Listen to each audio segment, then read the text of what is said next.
সদৌ কোচ ৰাজবংশী ছাত্ৰ সন্থাৰ অবিভক্ত গোৱালপাৰা কেন্দ্ৰীয় সমিতিৰ ৩১জনীয়া পূৰ্ণাংগ কমিটি গঠন। গোলকগঞ্জৰ প্ৰধান ষ্টেডিয়ামত ইউজি আক্ৰাছুৰ ৩১জনীয়া পূৰ্ণাংগ কমিটি গঠন হোৱাৰ লগতে শপত গ্ৰহণ হৈ যায়। আক্ৰাছুৰ কেন্দ্ৰীয় আৰু জিলাসমূহৰ কৰ্মকৰ্তা সকলোৱে নিজৰ জাতিৰ কাৰণে শক্তিশালী হৈ কাম কৰিব বুলিও জানিবলৈ দিয়ে। আগন্তুক নিৰ্বাচনত বিজেপিক ভোট বৰ্জন কৰাৰ হুংকাৰ ইউজি আক্ৰাছুৰ। আমাক ২০% ৩০% বাদ দি ১০০% কৰি অবিভক্ত গোৱালপাৰা জনজাতিকৰণ কৰাৰ দাবী। বিজেপি চৰকাৰে কোচ ৰাজবংশীসকলক জনগোষ্ঠী দিয়াৰ নামত প্ৰতাৰণা কৰি আহিছে।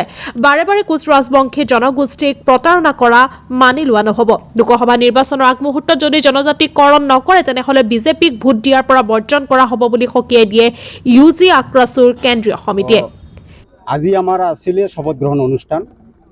আজি আমাৰ কেন্দ্ৰীয় কমিটিৰ লগতে ধুবুৰী জিলা সমিতিৰ ৰাজহুৱাভাৱে আমি শপত গ্ৰহণ কৰিলোঁ। তো আজিৰ এই শপত গ্ৰহণত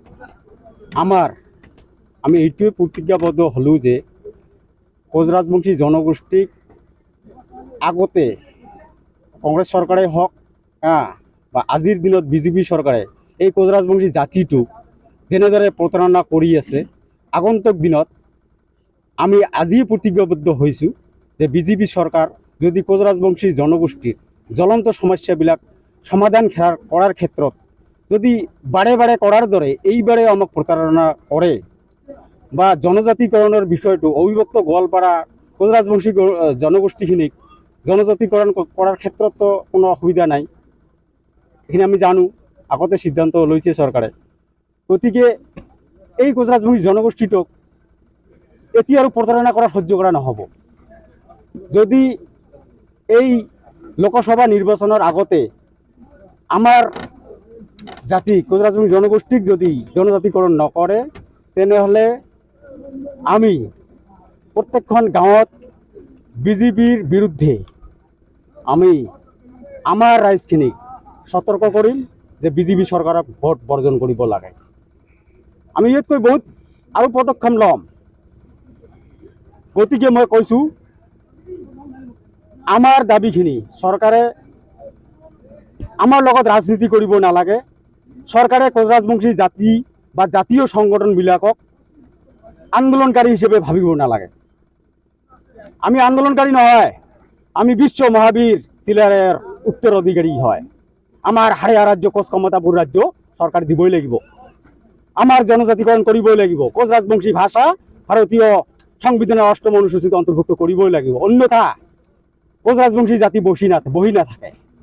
অনাগত দিনত ভয়ংকৰ গণতান্ত্ৰিক আন্দোলন হ'ব। ইয়াৰ বাবে কিন্তু জগৰীয়া বিজেপি চৰকাৰে হ'ব লাগিব। গতিকে আপোনালোকৰ জৰিয়তে আমি এইটো মেছেজ দিব বিচাৰিছোঁ বিজেপি চৰকাৰক যে অনতিপলমে কোচ ৰাজবংশী জনজাতিকৰণৰ বিষয়টো মানে এই 20%, 30%, 50%, 80%, 19% এই পাৰ্চেণ্ট শব্দটো উঠুৱাই দিব লাগে। 100% কৰি অবিভক্ত গোৱালপাৰা ৰাজবংশীখিনিক জনজাতি কৰিব লাগে। কথাটো এইটোৱে। নকৰে যদি পৰৱৰ্তী সময়ত মই ক'লোঁ না, প্ৰত্যেকখন গাঁৱত আমি যাম, প্ৰত্যেকখন গাঁৱত আমি ৰাইজক আমাৰ সজাগ কৰিম যে অন্তত বিজেপিক ভোট দিব নালাগে। কেন্দ্ৰীয় কমিটিৰ লগতে ধুবুৰী জিলা কমিটিৰ শপত গ্ৰহণ অনুষ্ঠান আছিলে। আগতে আমাৰ অবিভক্ত গোৱালপাৰা কোচ ৰাজবংশী ছাত্ৰ সন্থা আছিলে, কিন্তু আমাৰ কেইবাখনৰ ডিষ্ট্ৰিক্ট জড়িত নাছিলে। কিন্তু আজি আমি গোটেইখিনি কভাৰ কৰিলোঁ 6টা ডিষ্ট্ৰিক্টে লৈ পেলাই পূৰ্ণাংগ কমিটিখন গঠন কৰা হৈছিলে। কিন্তু তাৰে আজি শপত গ্ৰহণ হ'ল। লগতে আমি ধুবুৰী জিলাৰ পশ্চিম জিলা কমিটিখনো ধুনীয়াকৈ গঠন কৰিলোঁ আৰু শপত গ্ৰহণ পাঠ কৰালোঁ। হয়, নিৰ্বাচন মানে আমাৰ যিটো কোচ ৰাজবংশী জনগোষ্ঠী আছে সেইটো লাঞ্ছিত বাঞ্ছিত জনগোষ্ঠী, এইটো গোটেইখিনিয়ে গম পায়, আগৰ পৰা আছে।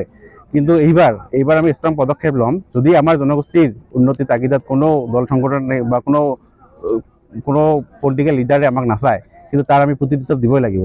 যিহেতু আমাৰ বৰ্তমান চৰকাৰখন বিজেপি চৰকাৰ হৈ আছে, নেক্সট চৰকাৰক আমি বহুতবাৰ মেমৰেণ্ডাম দিছিলোঁ বা বহুত ধৰণত আমি প্ৰতিবাদ জনাইছিলোঁ, তথাপিও আমি গুড ৰেছপন্স পোৱা নাই। কিন্তু এইবাৰ যদি আগন্তুক লোকসভাত আগতে যদি আমাক অবিভক্ত গোৱালপাৰাৰ জনগোষ্ঠীক আমাৰ যিখিনি কোচ ৰাজবংশী জনগোষ্ঠী আছোঁ এইখিনিক যদি আমাক এছটিকৰণ নকৰে তেতিয়াহ'লে আমি আগন্তুক আমাৰ ইলেকশ্যনত আমি তাৰ প্ৰতিউত্তৰ দিম। আমি হয় আমি ভোট বৰ্জনে নহয় আৰু বহুত কিবা কিবি কৰিব পাৰোঁ, এইখিনি আমি কাৰ্যনিৰ্বাহক সভাত আলোচনা কৰিম আৰু বহুত জলদি আমি হয়তো আমাৰ ফেব্ৰুৱাৰীৰ ফাৰ্ষ্ট উইকতে আমাৰ প্ৰতিনিধি আমাৰ কাৰ্যনিৰ্বাহক সভা হ'ব, আমি তাত আমি ধুমুহাকৈ কাৰ্যসূচীবিলাক ঘোষণা কৰিম। হয়, মোক ইয়াতে চেণ্ট্ৰেল কমিটিৰ আগত জেনেৰেল ছেক্ৰেটাৰী আছিলোঁ মই, এতিয়া মই সভাপতি পদত দিছে আৰু মোৰ জ্যেষ্ঠ ভাতৃপুত্ৰী আমাৰ আগতে চিলাৰা সেনাৰ অধ্যক্ষ আছিলে, তেখেতে আমাৰ কাৰ্যকৰী সভাপতি দিছে আৰু সদূৰ গোৱালপাৰা ডিষ্ট্ৰিক্টৰ গোৱালপাৰাৰ পৰা অহা মিতুল বৰ্মন ইয়াতে আছে, ই যুটীয়া সম্পাদক এনেকৈ ধৰি। হয়, এতিয়া 31জনীয়া কমিটি হৈছে, 31 কমিটি হৈছে। আমার এই সভার সভাপতি করা সরকার সভাপতি মহোদয় বিভিন্ন অঞ্চল থেকে আসা আমার কোচ রাজবংশী জনগোষ্ঠীও মান্যগণ্য ব্যক্তি ছিলেন। আজি আমার এই শুভ দিনত সদর কোচ রাজবংশী ছাত্র সন্ধ্যা অভিভক্ত গোয়ালপাড়া কেন্দ্রীয় কমিটির শপথ গ্রহণ আর ধুবড়ী জেলা আক্রাসুর শপথ গ্রহণ অনুষ্ঠান সমাপ্ত করা হয়। তো আমরা আজির তারিখ কোচ রাজবংশী জাতির হয়া কোচ রাজবংশী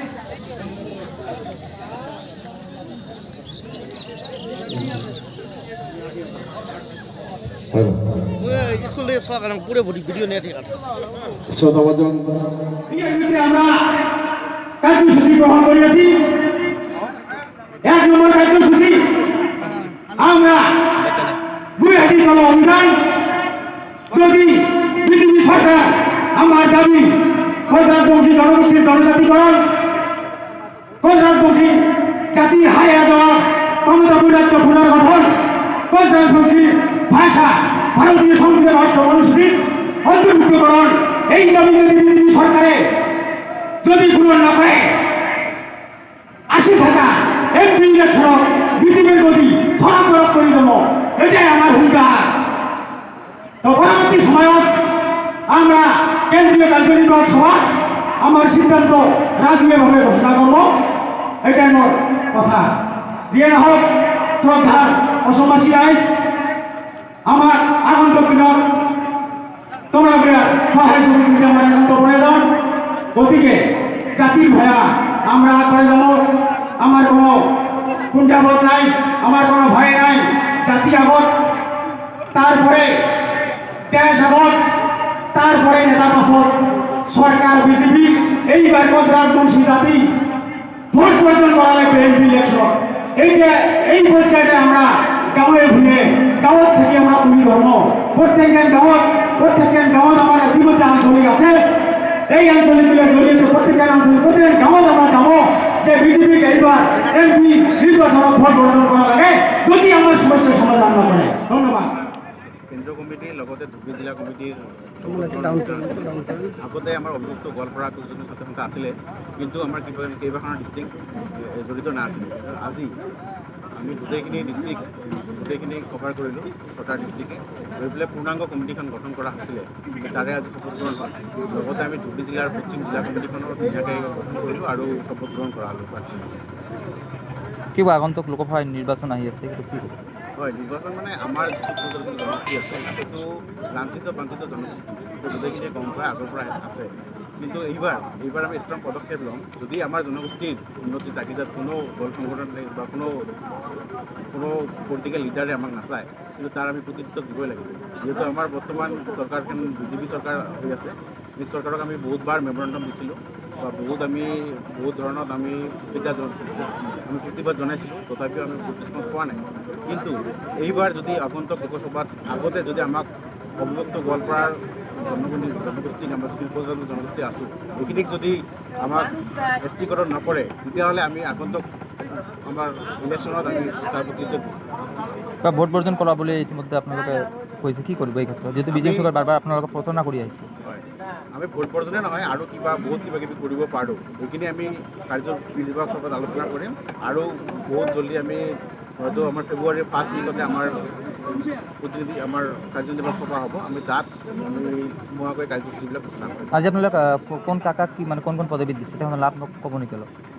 হয়, মোক ইয়াতে চেণ্ট্ৰেল কমিটিৰ আগত জেনেৰেল ছেক্ৰেটাৰী আছিলোঁ মই, এতিয়া মই সভাপতি পদত দিছে আৰু মোৰ জ্যেষ্ঠ ভাতৃ আমাৰ আগতে চিলাৰা সেনা অধ্যক্ষ আছিলে, তেখেতে আমাৰ কাৰ্যকৰী সভাপতি দিছে আৰু সুদূৰ গোৱালপাৰা ডিষ্ট্ৰিক্টত গোৱালপাৰাৰ পৰা অহা নিতুল বৰ্মন ইয়াতে আছে, ই দ্বিতীয় সম্পাদক।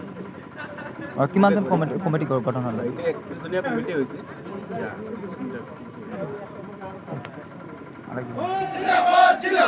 ধুবড়ী জেলা প্রশাসন জিন্দাবাদ, কোচরাজ মন্ত্রী সমস্যার সমাধান করাই লাগবে, এসটিকরণ করাই লাগবে, মমতাপুর রাজ্য পুনর্গঠন করাই লাগবে, রাজবংশী ভাষা ভারতীয় সংবিধান রাষ্ট্র অনুচ্ছেদে অন্তর্ভুক্ত করাই লাগবে। কোচরাজ মন্ত্রী জিন্দাবাদ, কোচরাজ মন্ত্রী জিন্দাবাদ, কোচরাজ মন্ত্রী জাগিছে, কোচরাজ মন্ত্রী জাগিছে, অভিভুক্ত কেন্দ্রীয় আকর্ষণ জিন্দাবাদ, অভিভুক্ত গোয়ালপাড়া কেন্দ্রীয় আকর্ষণ জিন্দাবাদ, কোচরাজ মন্ত্রী সমস্যার সমাধান করাই লাগবে, এসটিকরণ করাই লাগবে, মমতাপুর রাজ্য পুনর্গঠন করাই লাগবে, রাজবংশী ভাষা ভারতীয় সংবিধান রাষ্ট্র অনুচ্ছেদে অন্তর্ভুক্ত করাই লাগবে। কোচরাজ মন্ত্রী জিন্দাবাদ, কোচরাজ মন্ত্রী জিন্দাবাদ, কোচরাজ মন্ত্রী জাগিছে, কোচরাজ মন্ত্রী জাগিছে, অভিভুক্ত কেন্দ্রীয় আকর্ষণ জিন্দাবাদ, অভিভুক্ত গোয়ালপাড়া কেন্দ্রীয় আকর্ষণ জিন্দাবাদ, কোচরাজ মন্ত্রী রায় জিন্দাবাদ, কোচরাজ মন্ত্রী জনগণ জিন্দাবাদ, ধুবড়ী জেলা আকর্ষণ জিন্দাবাদ। ধন্যবাদ। জয় শ্রী রাম।